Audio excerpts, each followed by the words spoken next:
Welcome to Luca and Miguel. Enjoy the video. In this video, I will explain how to make orange lemonade. First, gather your fresh oranges and lemons, ensuring they are ripe for juicing. Next, you'll prepare a simple syrup by dissolving sugar in water.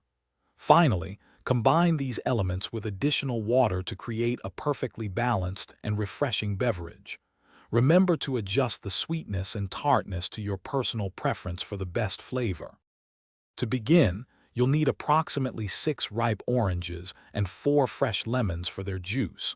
For the simple syrup, prepare 1 cup of granulated sugar. You'll also need a total of 2 cups of water, split between making the syrup and diluting the final lemonade. Consider having fresh mint or berries on hand for a beautiful and flavorful garnish. Creating the simple syrup is straightforward.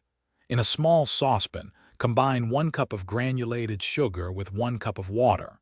Heat this mixture over medium-low heat, stirring constantly until all the sugar crystals have completely dissolved. Be careful not to boil it vigorously. Once clear, remove it from the heat and let it cool completely before moving to the next step. Now for the final assembly. Juice your 6 oranges and 4 lemons to get roughly 2 cups of fresh citrus juice. In a large pitcher, combine this juice with your cooled simple syrup. Stir well, then add 1 cup of cold water to achieve your desired strength. Serve your delicious orange lemonade over plenty of ice, perhaps with a few extra fruit slices. Thanks for watching and please subscribe. It's the best investment you'll ever make.